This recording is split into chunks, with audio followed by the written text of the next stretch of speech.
Welcome પ્રિયજનો, સ્વાગત છે તમારું the light of Jesus Christ channel તમે જોઈ રહ્યા છો. જુઓ અને આત્મિકતામાં આગળ વધતા જાઓ. ઈસુએ શું કર્યું? ખ્રિસ્તમાં પ્રકાશ. આ વિષય છે. આવો આપણે પ્રાર્થના કરીએ. સ્વર્ગ પ્રેમી પિતા, ઈસુ મસીહના નામમાં ફરી એકવાર અમે તારી પાસે કૃપાના સિંહાસનની પાસે આવીએ છીએ. પ્રભુજી, અમે તમારા આધીન થઈએ છીએ, તમારા વચનના આધીન થઈએ છીએ, પવિત્ર આત્માના આધીન થઈએ છીએ.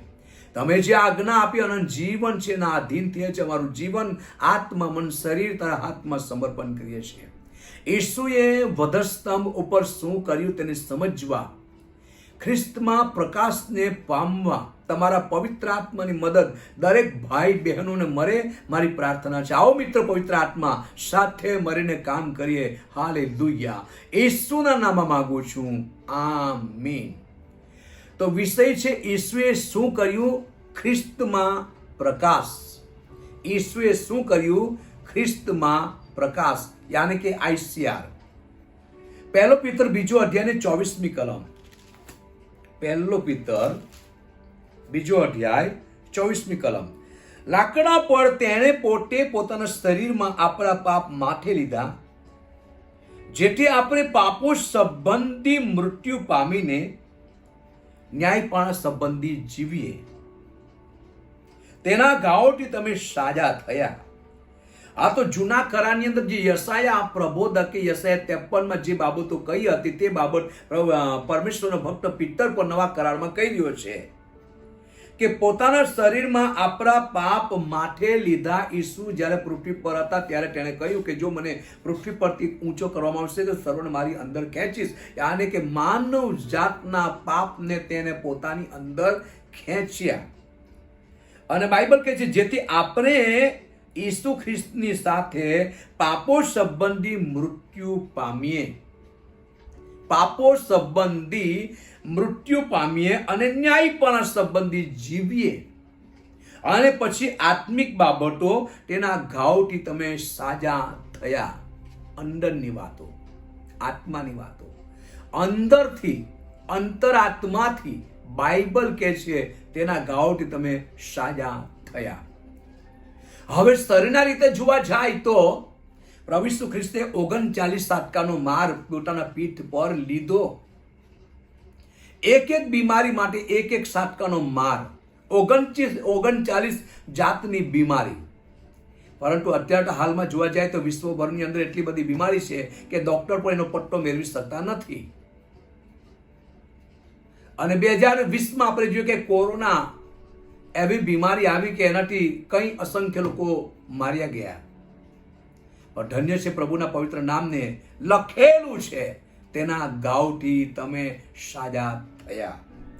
તો માની લેવાની જરૂર છે કે તેના ઘાવથી હું અને તમે સાજા થયા છે. તેણે પોતાને વધસ્તંભ પર ચડાવ્યો, દોષ વગરનો ચડાવ્યો. પાપ પોતાની અંદર ખેંચ્યા. પિતાએ ક્રોધ ઈસુ પર રેડી દીધો. તે પાપનું વાહન મારા તમારા માટે બન્યો. તેથી હિબ્રુ 9 અને 14 આ પ્રમાણે કહે છે. હિબ્રુનું પુસ્તક 9મો અધ્યાય અને 14મી કલમ. તો ખ્રિસ્ત જેણે સનાતન આત્માથી પોતાના પંથનું દોષ વગરનું બલિદાન દેવને આપ્યું. દોષ વગરનું બલિદાન દેવને આપ્યું. તેનું રક્ત તમારા હૃદયને જીવતા દેવને ભજવા સારું નિર્જીવ કામોથી કેટલું બધું વિશેષ શુદ્ધ કરશે. કેટલું બધું વિશેષ શુદ્ધ કરશે. નિર્જીવ કામોથી કેટલું બધું વિશેષ શુદ્ધ કરશે. આ નિર્જીવ કામો એટલે કે મરેલા કામો, એટલે દેહના કામો. એમાંથી સંપૂર્ણ પ્રભુ બહાર કાઢે અને પોતાના રક્તથી આપણને ધોઈ રાખે.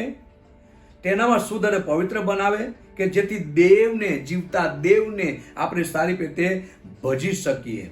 તેથી રોમિયો 6 અને 6 જુઓ. રોમિયોનું પુસ્તક 6થો અધ્યાય તેની 6ઠી કલમ. એમ લખેલું છે, વળી એ જાણીએ છીએ કે આપણું જૂનું માણસપણું તેની સાથે વધસ્તંભે એ માટે જડાયું. જૂનું માણસપણું. અત્યારે હાલમાં ખ્રિસ્તમાં તમે છો, એક નવી ઉત્પત્તિ છો. પણ જૂનું માણસપણું એટલે કે પ્રભુ ઈસુની પાસે આવવા પહેલા આપણા જીવનમાં જે પાપ રાજ કરતું હતું, જૂનું માણસપણું, આદમ હવાનો સ્વભાવ હતો, એ જૂનું માણસપણું વધસ્તંભે જડાયું. એ માટે જડાયું કે પાપનું શરીર નિર્થક થાય. એટલે કે હવે પછી આપણે પાપની ગુલામગીરીમાં રહીએ નહીં. આપણે પાપની ગુલામગીરીમાં રહીએ નહીં. કેટલી અદ્ભુત બાબત! જૂનું માણસ પણ હું અને તમે ઉતારી ચૂક્યા છે. ગુલામીમાંથી, શૈતાનના ગુલામમાંથી પ્રભુ ઈસુ ખ્રિસ્તે મને તમને આઝાદ કર્યા છે. એને આપણે જાણવું જોઈએ, એને આપણે સમજવું જોઈએ. અને પુનર્નિયમ 28મો અધ્યાય જુઓ. પુનર્નિયમનું પુસ્તક જૂના કરારમાં તેનો 28મો અધ્યાય અને 16મી કલમથી 15 થી શરૂઆત કરીએ, યા તો 16 થી શરૂઆત કરીએ, 68 સુધી, 68મી કલમ સુધી ભયાનક અહીંયા પાપ વર્ણન કરેલું છે. અને એ પાપ અને શ્રાપ, પાપ સર્વ તેને પોતાની અંદર લઈ લીધા. પુનર્નિયમ 28મો અધ્યાય 16 થી 68 સુધી સર્વ પાપ તેને પોતાની અંદર લઈ લીધા. આ આત્મિક શારીરિક સમસ્યા છે. આદમથી બીમારી આવી, આદમથી પાપ, બીમારી અને મરણ આવ્યું. સઘળી માનવ જાતિમાં મરણનો પસાર થઈ ગયો હતો, પણ મરણના ડંખને ઉખેડી નાખવા માટે પ્રભુ ઈસુ ખ્રિસ્તે આત્માથી શરૂઆત કરી. આપણામાંથી કોઈ પણ દેહ વડે સંપૂર્ણ થઈ શકતા નથી, કેમ કે જે કંઈ હતું તે માણસના અંતરાત્મામાં હતું. અને માણસના આત્મા પાપમાં મરી ચૂકેલો હતો ને ઈસુ ખ્રિસ્તે આત્માથી શરૂઆત કરી. તો આપણે દેહ વડે સંપૂર્ણ ક્યારે થઈ શકતા નથી. આત્માથી તે જેને આરંભ કરેલો છે તેને જ આપણને મુક્ત કર્યા છે, આઝાદ કર્યા છે. તેથી બીજો પિતર 3જો અધ્યાય 18મી કલમ શું કહે છે જુઓ. બીજો પિતર તેનો 3જો અધ્યાય અને 18મી કલમ, 18મી કલમ. કેમ કે ખ્રિસ્ત પણ એક વેળા પાપોને સારું, એટલે ન્યાયીએ અન્યાયીઓને બદલે દુઃખ સહ્યું કે જેથી તે આપણને દેવની પાસે પહોંચાડે.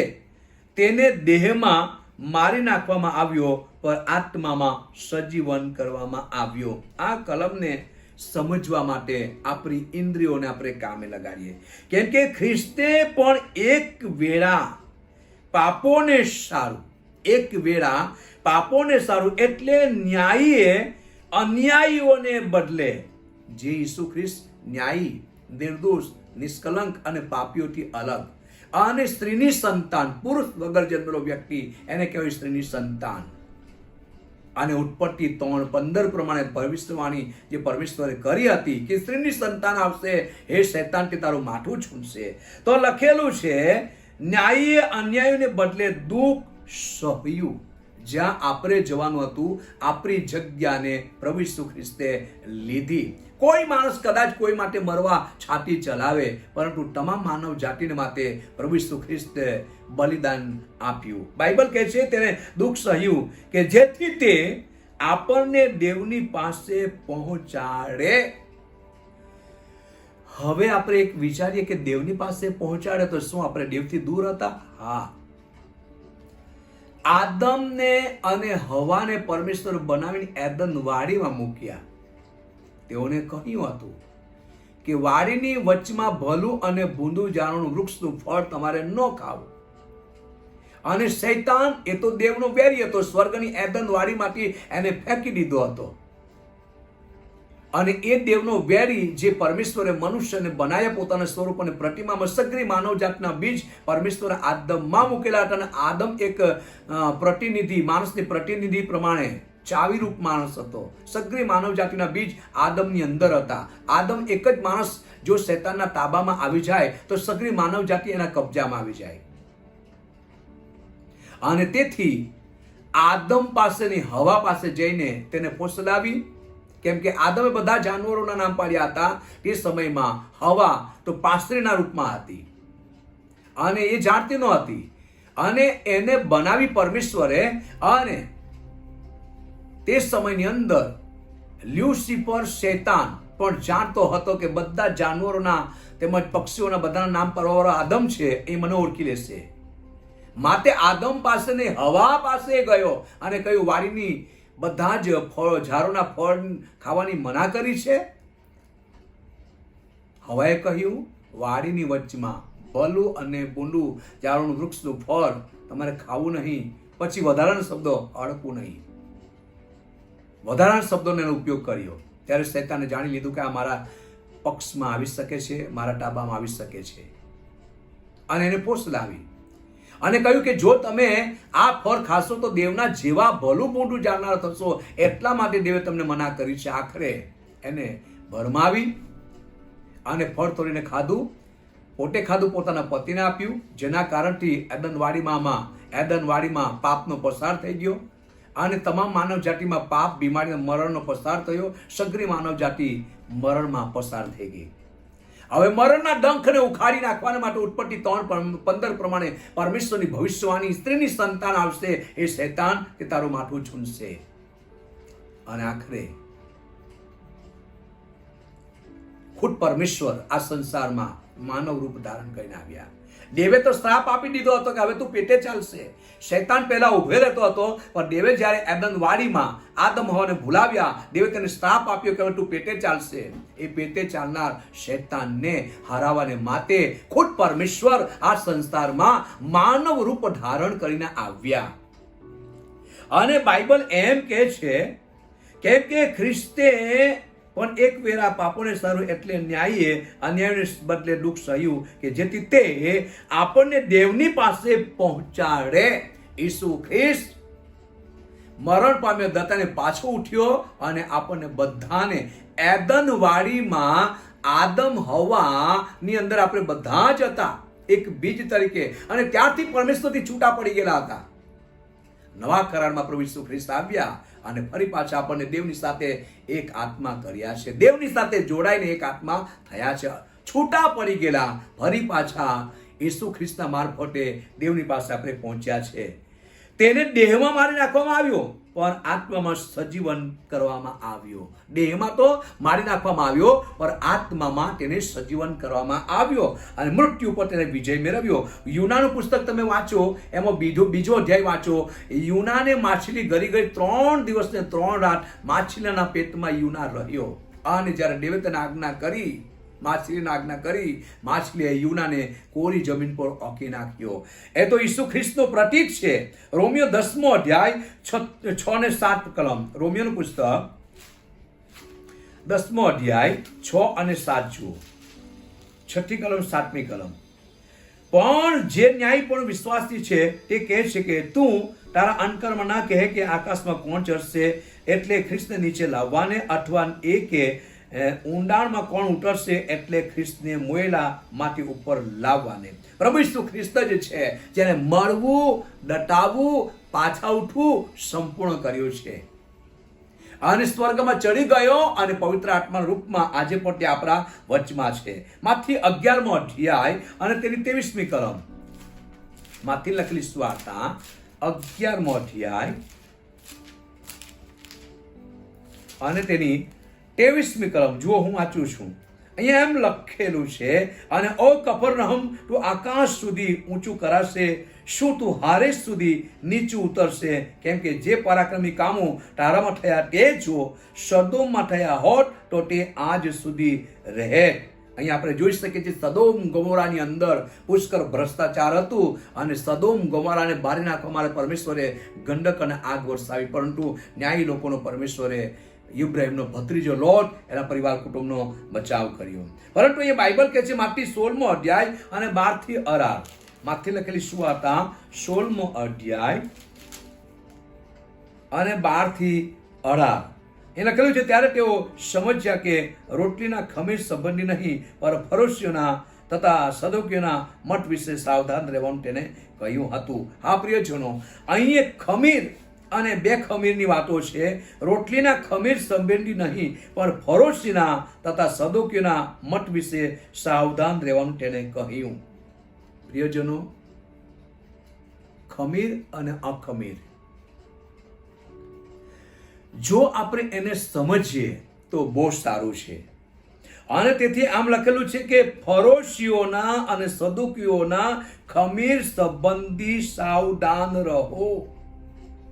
હાડેસ પીરાનું સ્થાન છે. પ્રભુ ઈસુ ખ્રિસ્તે મરવું દત્તાનું પાછવટું સંપૂર્ણ કર્યું છે. અને 13મી કલમથી તે 18મી કલમ સુધી વાંચો, ત્યાં એમ લખેલું છે કેટલાક લોકો ને પ્રભુ ઈસુ ખ્રિસ્તે તેના શિષ્યોને પૂછ્યું કે લોકો મારા વિશે શું કહે છે. કેટલાક લોકોએ કહ્યું કે કોઈ કેમ કહે છે કે યર્મિયાને, કોઈ કહે છે કે તિસ્બી એલિયાને, કોઈ કહે છે કે યોહાન બાપ્તિસ્મા. પરંતુ ઈસુએ કહ્યું તમે શું કહો છો મારા વિશે? ત્યારે પિતર બોલી ઉઠ્યો, તું જીવતા દેવનો મસીહા છે. ઈસુએ કહ્યું મારા બાપે તને જણાવ્યું છે. અને લખેલું છે 18મી કલમ, હું પણ તને કહું છું કે તું પિતર છે અને આ પથ્થર પર હું મારી મંડળી બાંધીશ ને તેની વિરુદ્ધ હાદેસની સત્તાનું જોર નહીં ચાલે. હાદેસની સત્તાનું જોર નહીં ચાલે. હાદેસ એક પીરાનું સ્થાન છે અને એની સત્તાનું જોર નહીં ચાલે. પેત્રો ખડક, પેત્રો એટલે કે ખડક, પેત્રોસ એટલે પિત્તર. પિત્તર હું તારા પર મારી મંડળી બાંધીશ અને હાદેસની સત્તાનું જોર નહીં ચાલે. હાદેસ એક પીરાનું સ્થાન છે. પ્રિયજનો, પ્રેરિતોનું કૃત્યો 2 અધ્યાય અને તેની 27મી કલમ. પ્રેરિતોનો કૃત્યો 2 અધ્યાય તેની 27મી કલમની અંદર દાઉદ ભક્ત શું કહે છે? કેમ કે તું મારા આત્માને હારેસમાં રહેવા દઈશ નહીં, વળી તું તારા પવિત્ર કોહવાણ પણ જોવા દઈશ નહીં. અહીંયા ભજનકાર દાઉદ ઈસુના આવવા પહેલા ભવિષ્યવાણી કરે છે કે ઈસુના શરીરને કોહવાણ લાગશે નહીં, એના શરીરને કીડા પડશે નહીં અને હારેસમાં રહેશે નહીં, પરંતુ મરવું, દટાવવું, પાછવટું સંપૂર્ણ કરશે. અને તેથી બાઇબલ એમ કે છે, હિબ્રુ 9મો અધ્યાય અને 14મી કલમ, ઈસુ તૈયાર હતો પોતાની જાતને આપવાને માટે. હિબ્રુ 9મો અધ્યાય તેની 14મી કલમની અંદર જુઓ. 14મી કલમ જે આપણે વાંચી, એમ લખેલું, તો ખ્રિસ્ત જેણે સનાતન આત્માથી પોતાના પંથનું દોષ વગરનું બલિદાન દેવને આપ્યું, તેનું રક્ત તમારા હૃદયને જીવતા દેવને ભજવા સારું નિર્જીવ કામોથી કેટલું બધું વિશેષ છૂટ કરશે. ઈસુ ખ્રિસ્ત બલિદાન આપવા માટે તૈયાર હતો, માનવ જાતને છોડાવવા માટે તૈયાર હતો, પોતાની જાતને આપવા માટે પ્રભુ ઈસુ ખ્રિસ્ત તૈયાર હતા. આજે મારા પ્રિય ભાઈ બહેનો, પ્રભુ ઈસુ ખ્રિસ્ત આપણી જગ્યા લીધી છે, આપણા માટે દુઃખ વેઠ્યું છે, આપણા પાપને પોતાની અંદર ખેંચ્યા છે અને આખરે મરવું, દટાવને પાછવતું સંપૂર્ણ કર્યું છે. રોમિયો 8મો અધ્યાય 32મી કલમ જુઓ. મજબૂત કલમ છે. રોમિયો 8મો અધ્યાય તેની 32મી કલમ. 32મી કલમ, જેણે પોતાના દીકરાને પાછો રાખ્યો નહીં. કોણે? પરમેશ્વરે. જેમ ઇબ્રાહિમે પોતાના દીકરા ઈસાકને પાછો રાખ્યો નહીં, એ જ પ્રમાણે રોમની મંડળીની અંદર પાઉલ પેટ કહે છે, જેણે પોતાના દીકરાને પાછો રાખ્યો નહીં પણ આપણ સર્વને માટે તેને સોંપી દીધો, તે કૃપા કરીને આપણને તેની સાથે બધું એ કેમ નહીં આપશે? તેને બધું જ આપણને આપ્યું છે મારા પ્રિય ભાઈ બહેનો. તો અય્યુબ 15મો અધ્યાય તેની 20મી કલમ જુઓ. અય્યુબ જૂના કરારની અંદર અય્યુબનું પુસ્તક 15મો અધ્યાય અને તેની 20મી કલમ શું કહે છે જરા જુઓ.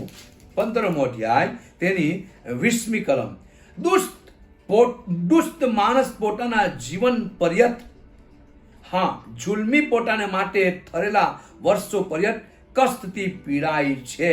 ઈસુએ પીડા મારા તમારા માટે ભોગવી છે. જે પીડા આપણે લેવાની હતી એ પીડાને ઈસુ ખ્રિસ્તે પોતા પર લીધી છે. એ જુલમને બેઠ્યા છે. અને બાઇબલ કહે છે, જુલ્મી પોતાને માટે થરેલા વર્ષો પર્યંત કષ્ટથી પીડાય છે અને એ પીડા ઈસુએ આપણા માટે લીધી છે. અય્યુબ 19મો અધ્યાય, અય્યુબનું પુસ્તક 19મો અધ્યાય તેની 6ઠી કલમને જુઓ. તો હવે સમજી લો કે દેવે મને ઉથલાવી પાડ્યો છે અને તેને પોતાની જાળથી મને ઘેરી લીધો છે. મારા પ્રિય ભાઈ બહેનો, જ્યારે માણસ પાપ કરે તો પાપનું પરિણામ મોત આવે. ઈશ્વરે તો કોઈ પાપ કર્યું જ નહીં હતું, પરંતુ પરમેશ્વરે માનવ જાતના પાપ ઈસુ પર નાખ્યા. ઈસુ પાપનું વાહન બન્યો, તેને પાપને પોતાની અંદર ખેંચ્યા. અને બાઇબલ આપણને આ પ્રમાણે કહે છે, કલમ 13, તેણે મારા ભાઈઓને મારાથી દૂર કર્યા છે. કેમ કે માણસમાં પાપ આવી જાય તો પાપ માણસને ઈશ્વરથી અલગ કરે છે. પિતાએ અને પવિત્ર આત્માએ પર પ્રભુ ઈસુ ખ્રિસ્તનો સાથ છોડી દીધો જ્યારે વધસ્તંભ પર હતા અને માનવ જાતને પાપને પોતાની અંદર ખેંચ્યા. તે સમયમાં તેણે મારા ભાઈઓને મારાથી દૂર કર્યા છે અને મારા ઓળખીતાઓ મારાથી છેક અજાણ્યા થઈ ગયા છે. અયુબને દુઃખનો અનુભવ થયો, પણ આપણો આવો અનુભવ હોવો જોઈએ. આ ભવિષ્યવાણીનું વચન છે જે પ્રભુ ઈસુ ખ્રિસ્તે માનવ જાત માટે વેઠ્યું. બાઇબલ એમ કહે છે, અયુબનું પુસ્તક 20મો અધ્યાય અને તેની 23મી કલમ જુઓ. 23મી કલમ એમ લખેલું છે, તે પોતાનું પેટ ભરવાની અણી પર હશે, એટલામાં તો દેવનો કોપ તેના પર ઉતરશે. તે ખાતો હશે એટલા તેના પર તે વરસાવમાં આવશે. મારા પ્રિય ભાઈ બહેનો, પ્રભુ ઈસુ ખ્રિસ્તે પરમેશ્વરનો કોપનો પ્યાલો પીધો છે. તેને પોતે કહ્યું, હે પ્રભુ, હો શકે તો આ પ્યાલો મારાથી દૂર કર, પરંતુ મારી ઈચ્છા પ્રમાણે નહીં, તારી ઈચ્છા પ્રમાણે થાવ. એ પ્યાલો પીવા માટે એટલા માટે પ્રભુ ઈસુ ના કહેતા હતા કેમ કે એ પીવાથી ઈસુ પરમેશ્વરથી અલગ થઈ જાય, અને પિતાથી ઈસુ અલગ થવા માંગતા ન હતા. તો પણ કહ્યું કે મારી નહીં, તારી ઈચ્છા પ્રમાણે થાવ. તો અયુબ 27મો અધ્યાયને જુઓ. 27મો અધ્યાય, અયુબનું પુસ્તક તેનો 27મો અધ્યાય અને 27મા અધ્યાયની અંદર 13 અને 14 ને જુઓ. 13મી કલમ 14મી કલમ. ઈશ્વર પાસેથી દુષ્ટ માણસનો હિસ્સો તથા સર્વશક્તિમાન પાસેથી જુલ્મીઓને મળતો વારસો આ છે. કલમ 14, જો તેના ફરજંદની વૃદ્ધિ થાય તો તે તરવારથી કતલ થવાને વાસ્તે છે અને તેના વંશજોને ભૂખમરો વેઠવો પડે છે. કલમ 22 અને 23 ને જુઓ. કેમ કે ઈશ્વર તેના પર બાણ ફેંકશે અને દયા રાખશે નહીં, તે તેના હાથમાંથી નાસી જવા ફોગટ ફાંફા મારશે. કલમ 23, માણસો તેની સામે તાળીઓ પાડશે અને તેની જગાએથી તેનો ફિટકાર કરશે. મારા પ્રિયજનો, પ્રભુ ઈસુ ખ્રિસ્ત વધસ્તંભ પર હતા ત્યારે લોકો ઠઠ્ઠા કરતા, મસ્કરી કરતા અને એટલું જ નહીં, તાળીઓ પાડતા અને કહેતા કે તું દેવનો દીકરો હોય તો વધસ્તંભ પરથી ઉતરી આવ, તો પોતાને બચાવ, અમને બચાવ. લોકો ઠઠ્ઠા કરતા, લોકો મસ્કરી કરતા, લોકો તેના પર બાણ ફેંકતા અને દયા રાખતા નહીં. મારા પ્રિયજનો, એ તો બધું જ ઈસુએ આપણા માટે વેઠ્યું છે. માટે રોમિયો 8 અને 32 કહે છે, અને ગીત શાસ્ત્રની અંદર જો તમે 150 અધ્યાય વાંચો તો ઈસુની ભવિષ્યવાણી જ એમાં છે. એનું મરવું, દટાવું, પાછા ઉઠવાની બાબતો છે. અને રોમિયો 8 આપણે 32 વાંચી, જેણે પોતાના દીકરાને પાછો રાખ્યો નહીં પણ આપણે શરણ માટે તેને સોંપી દીધો, તે કૃપા કરીને તેની સાથે આપણને બધું એ કેમ નહીં આપશે? ઈસુ ખ્રિસ્તની સાથે આપણને બધું જ મળ્યું છે. જીવન તથા ભક્તિભાવને લગતા સગરાવાના મળ્યા છે. માટે ખ્રિસ્તમાં જે પ્રકાશ છે, ઈસુએ શું કર્યું એને મારે ને તમારે જાણી લેવું જરૂરી છે. બોલો હાલેલુયા. આવો આપણે પ્રાર્થના કરીએ. ઈસુ આજે પણ જીવતો છે. એ જીવતા દેવની મહિમા હંમેશા થવી જોઈએ. સ્વર્ગીય પ્રેમી પિતા, ઈસુ મસીહના નામે પ્રાર્થના કરીએ છીએ અને સાથે તમારો આભાર માનીએ છીએ કે તમારા દીકરા ઈસુને અમારા માટે પાછો રાખ્યો નથી, પરંતુ તેણે તો માનવ જાતના પાપને, અપરાધને પોતાની અંદર ખેંચ્યા અને આખરે તે મરણ પામ્યો, દત્તાને પાછો ઉઠ્યો. આજે પણ એ જીવતો છે. એના પર ભરોસો રાખીને તારા લોકો ચાલી રહ્યા છે. ત્યારે મારા પ્રભુને, મારા દેવ, કદી તારા લોકો ના હિંમત ન થાય, પરંતુ આગળ વધતા જાય. મારી પ્રાર્થના છે, લાકડા ઉપર તેને પોતે પોતાના શરીરમાં પાપો માથે લીધા કે જેથી પાપો સંબંધી તારા લોકો મૃત્યુ પામે, ન્યાયપણા સંબંધી જીવે. હે પ્રભુ યેસુ, તારા ઘાવથી તારા લોકો આત્મિક રીતે સાજા થયા છે. અને મારા પ્રભુ, તમે તમારા લોકોને આત્મિક રીતે સાજાપણું આપ્યું છે. હવે તેઓ પ્રભુ પરમેશ્વર શારીરિક બાબતોને, આત્મિક બાબતોને, માનસિક બાબતોને પણ સમજી શકે અને આત્મિકતામાં તારા લોકો આગળ વધતા જાય. મારી પ્રાર્થના છે યેસુ મારા પ્રભુ, તમે અધોલોકમાં ગયા, તમે મરવું, ડટાવું, પાછળ તું સંપૂર્ણ કર્યું, શૈતાને તમે પૂરેપૂરો હરાવ્યો છે. છે. ઓ મારા પ્રભુ પરમેશ્વર, પીડાનું સ્થાન, હાડેસ પીડાનું સ્થાન, એ પીડા તમે ભોગવી પ્રભુ. જ્યાં મનુષ્યને જવાનું હતું એ જગ્યા પર તમે ગયા અને માનવ જાતને ઓ પ્રભુ આદમ હવાથી છૂટા પડી ગયેલા, પિતાની છૂટા પડી ગયેલા, ફરી પાછા પિતાની સાથે જોડીને એક આત્મા કર્યા છે. પાઉલ પ્રેટે કહ્યું જે દેવની સાથે જોડાય છે તે તેની સાથે એક આત્મા થાય છે. ત્યારે મારા પ્રભુને મારા દેવ પરમેશ્વરની સાથે તમે જોડ્યા છે, તમારો પુષ્કળ આભાર માનીએ છીએ. ઈસુ, હંમેશા તમારી મહિમા વધે, તમારો મહિમા બીજો કોઈ ના લઈ શકે. તું એકલો જ છે જે તારી કબર ખાલી છે, તું એકલો જ છે જે મૃત્યુ પર વિજય ઉમેરેલો છે, તું મુએલામાંથી ઉઠેલો પ્રથમ જનિત છે. હંમેશા તમારી મહિમા હો. હાલેલુયા.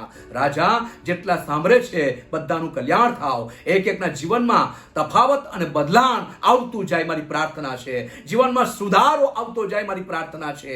તારા લોકો તને દરેક નજીકથી ઓળખી શકે મારી પ્રાર્થના છે. તમારા પવિત્ર આત્માની મદદ દ્વારા આગળ વધી શકે મારી પ્રાર્થના છે. બધાની ઈસુ તારા લોહીમાં કવર કરું છું. વેલકમ હોલી સ્પિરિટ, તમે કબજો કરો કે તારા લોકો બોળ પણ શુદ્ધતા અને પવિત્રતામાં આગળ વધે. લોર્ડ, તમે તમારા લોકોને ખ્રિસ્તમાં એક નવી ઉત્પત્તિ બનાવી છે. તમારો પુષ્કળ આભાર. દોરોની ચલાવ તથા પ્રભુ અમારો ઉદ્ધાર કરતા પ્રાર્થના యేసు મારા પ્રભુના નામમાં માંગુ છું. આમેન. ગોડ બ્લેસ યુ પ્રિયજનો. The life of Jesus Christ channel તમે જુઓ છો, જુઓ અને બીજાને જણાવો. પરંતુ વિડીયો તમે પૂરેપૂરો જોજો, અધૂરો ના છોડતા. તમે સમય કાઢીને પૂરો જોજો. God bless you. પ્રભુ તમને આશીર્વાદ આપે. આમેન.